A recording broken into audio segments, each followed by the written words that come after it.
نحمده ونصلي ونسلم على رسوله الكريم اما بعد فاعوذ بالله من الشیطان الرجیم بسم اللہ الرحمن الرحیم۔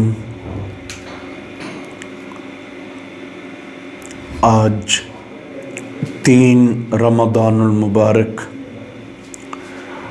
یوم وفات حضرت جناب سیدہ طیبہ طاہرہ عابدہ ساجدہ فاطمۃ الزہراء رضی اللہ تعالی عنہا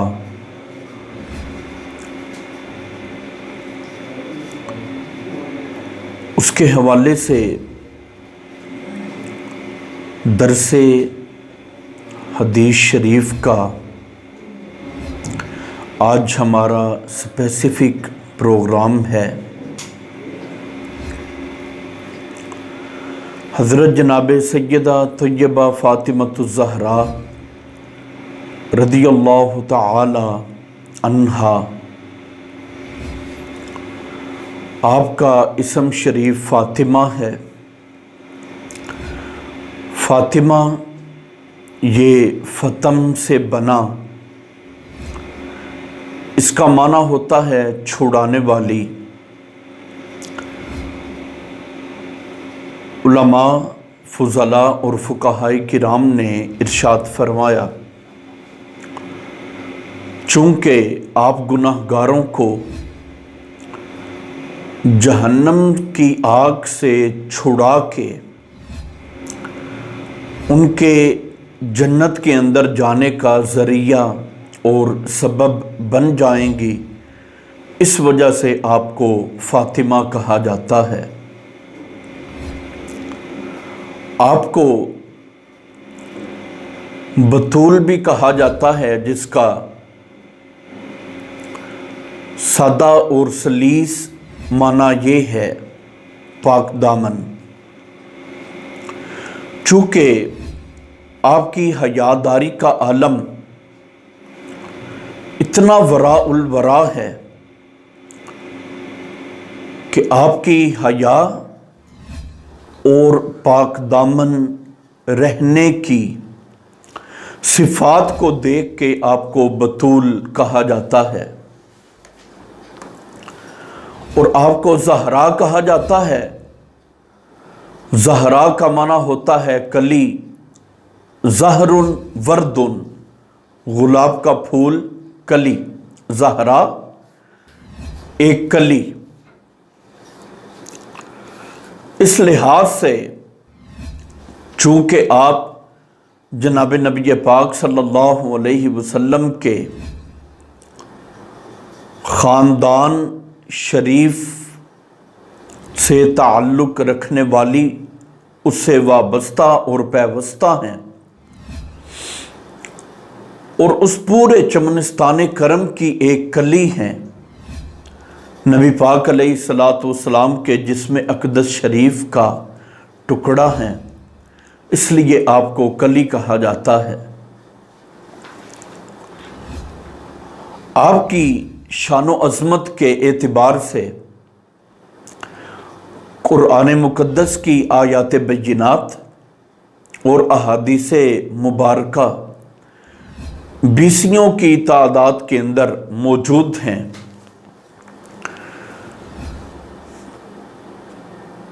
جن میں سے ایک حدیث طیبہ جس کے راوی حضرت سیدنا حذیفہ ابن یمان رضی اللہ تعالی عنہ آپ کی شخصیت ہیں، آپ فرماتے ہیں، قلت لأمی، میں نے اپنی والدہ محترمہ سے عرض کیا، گزارش کی، دعینی، اے امی جان مجھے اجازت عطا فرمائیں، مجھے رخصت دیں،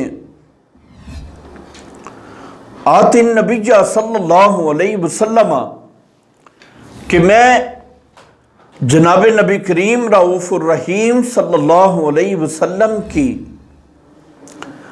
بارگاہ اقدس کے اندر حاضر ہو جاؤں،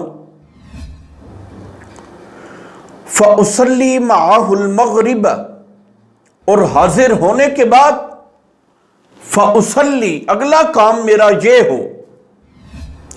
یہ فا تعقیب مع الوصل کے لیے کہ اے امی جان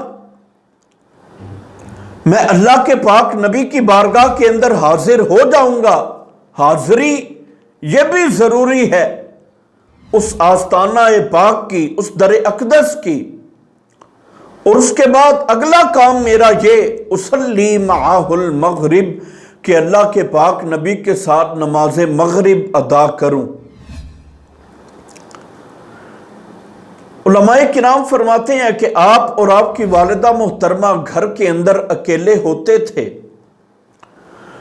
اور آپ کا گھر مبارک مسجد نبوی شریف سے دور تھا اور آپ نے نبی پاک علیہ الصلوۃ والسلام کی بارگاہ میں حاضر ہو کے یہ اجازت طلب کی تھی، اے اللہ کے پاک نبی علیہ الصلوۃ والسلام میری والدہ بوڑھی ہیں اور گھر میں اکیلی بھی ہوتی ہیں اور میرا گھر مسجد نبوی شریف سے دور بھی ہے، اگر آپ اجازت مرحمت فرمائیں تو کیا میں اندھیرے کی نمازیں اپنے گھر کے اندر ہی نہ پڑھ لیا کروں؟ تو اللہ کے پاک نبی نے اجازت عطا فرمائی. اب چند دنوں کے بعد آپ نے اپنی والدہ محترمہ سے اجازت مانگی، اے امی جان مجھے اجازت عطا فرمائیں تاکہ میں اللہ کے پاک نبی کی بارگاہ کے اندر حاضر بھی ہو جاؤں اور آپ کے ساتھ مغرب کی نماز بھی پڑھوں. اور اگلا کام یہ ہو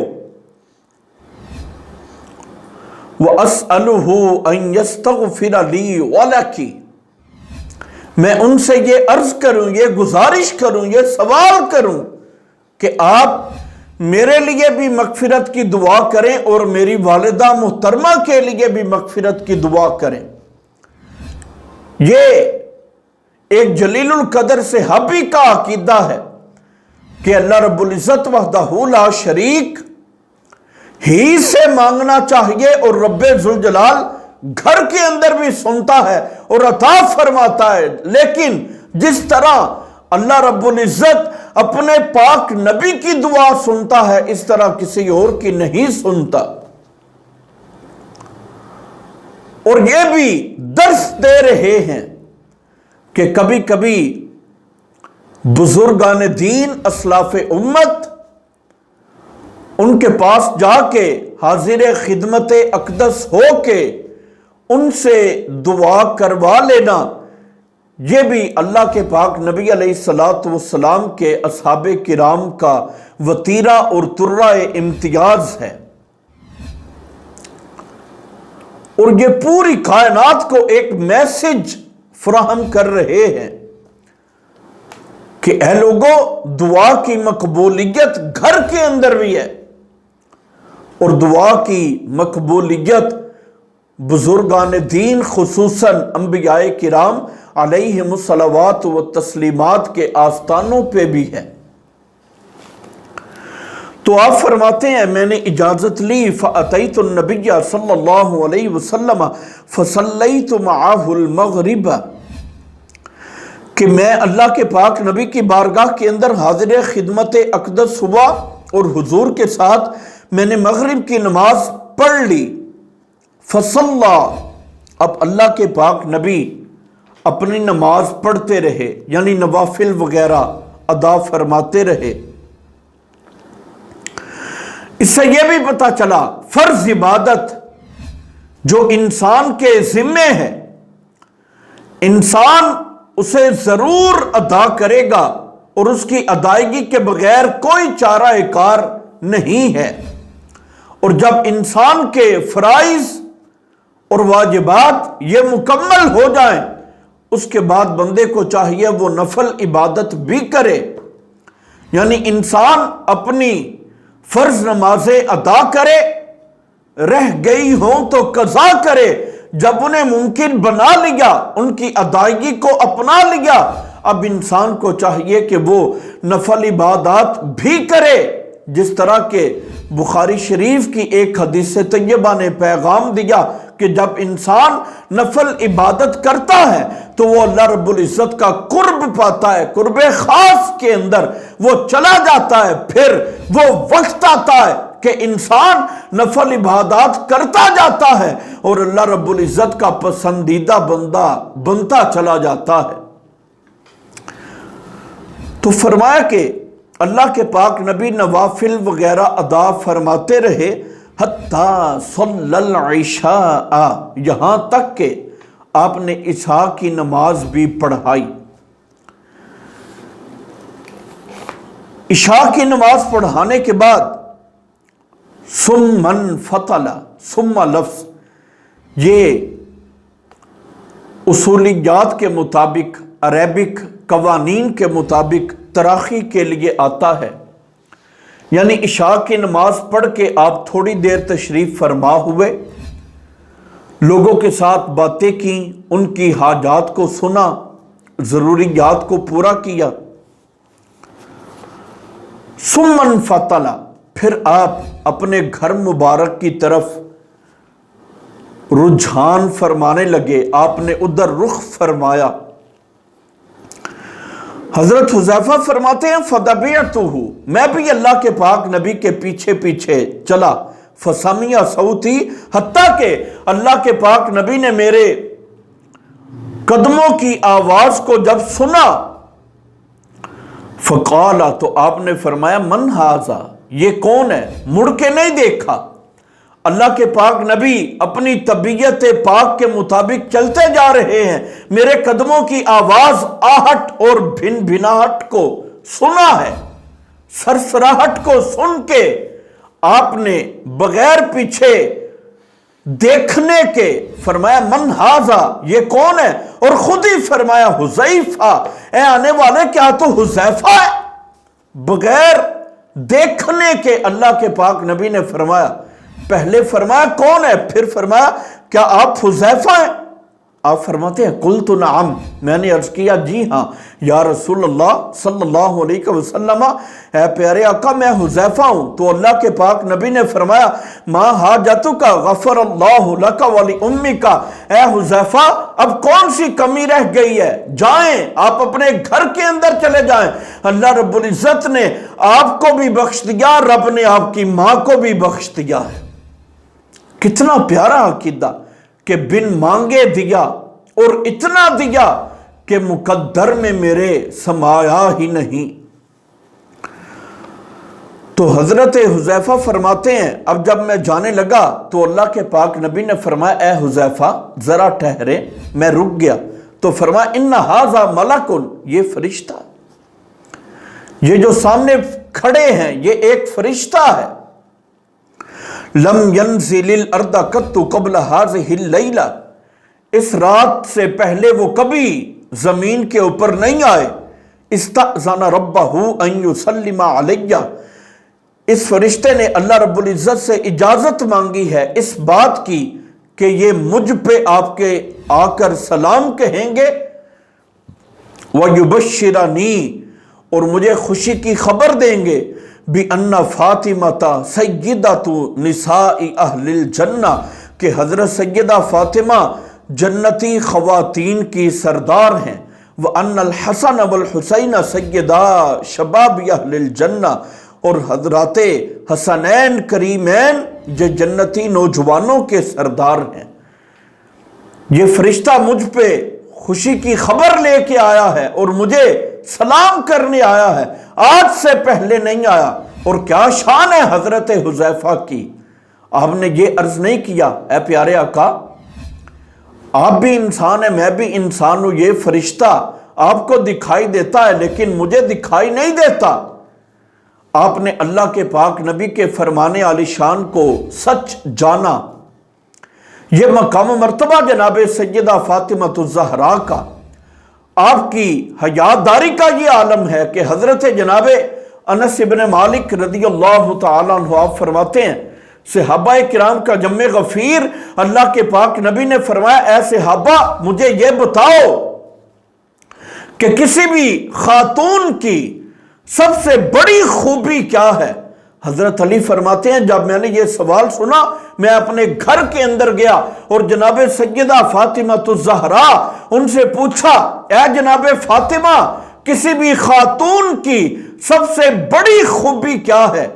تو آپ نے فرمایا خاتون کی سب سے بڑی خوبی یہ ہے کہ اس کی اپنی نظر غیر محرم کے اوپر نہ پڑے، اجنبی کے اوپر نہ پڑے، اور کسی اجنبی کی نگاہ اس کے اوپر نہ پڑے۔ یہ خاتون کی سب سے بڑی خوبی ہے۔ حضرت علی فرماتے ہیں میں نے وہاں سے پوچھ کے حضور کی بارگاہ میں جب آ کے عرض کیا تو اللہ کے پاک نبی نے فرمایا، اے لوگو کسی بھول میں نہ رہنا، جو میری رائے ہوتی ہے وہی فاطمہ کی رائے ہوتی ہے، جو فاطمہ فرما رہی ہیں یقیناً وہی میری رائے بھی ہے۔ آپ کی حیاداری کا عالم اور اللہ کی رسول صلی اللہ علیہ وسلم کی بارگاہ کے اندر آپ کا یہ رتبہ، اور اللہ کے پاک نبی نے فرمایا فاطمہ تو بدعۃ منی، فاطمہ میرے جگر کا ٹکڑا ہے۔ اور ادھر پاک نبی علیہ السلام ان کے بارے میں علماء کرام یہ فرماتے ہیں کہ افضل الخلق خیر الخلق، تمام مخلوق سے بہتر اللہ کے پاک نبی علیہ السلام آپ کی ذات بابرکات ہے۔ اب تمام مخلوق کے اندر عرش، کرسی، لوح، قلم، یہ تمام اشیاء آتی ہیں۔ اگر اللہ کے پاک نبی علیہ السلام معراج کی رات کو نالین شریفین عرش بری کے اوپر لے جانے کا ارادہ فرمائیں اور قریب پہنچ کے ایک مرتبہ اتارنے کا ارادہ کریں اور اللہ رب العزت فرمائے اپنی شان کے مطابق اے محبوب مکرم صلی اللہ علیہ وسلم آپ نالین شریفین ان کے سمیت ہی تشریف لائیں، اللہ کے پاک نبی تشریف لے جائیں۔ اب ایک چمڑا نال شریف نالین مبارک جن کی نسبت حضور کے قدمین شریفین سے ہے، عرش بری سے بڑھ کے اس کا بھی رتبہ ہے۔ اب جسے اللہ کے پاک نبی اپنے جگر کا ٹکڑا فرمائیں اور جسم کا حصہ فرمائیں، اور ہم لوگ اپنی سوچ کے مطابق ان کا مقدمہ اور ان کا فیصلہ، ان کے بارے میں نظریہ، ان کا رتبہ، ان کا شرف زمین کے اوپر تلاش کریں تو یہ کج فہمی اور نادانی کی کیفیت ہے۔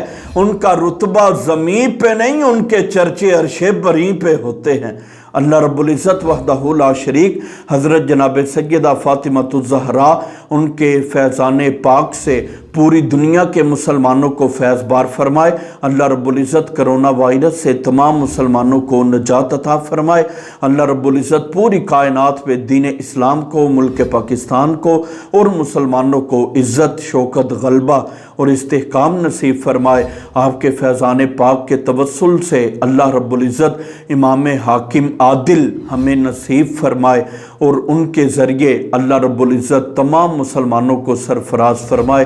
اللہ رب العزت ملک عزیز پاکستان سے بڑھتی ہوئی غربت، مہنگائی اور بے روزگاری کا خاتمہ فرمائے۔ آمین وما توفیقی الا باللہ۔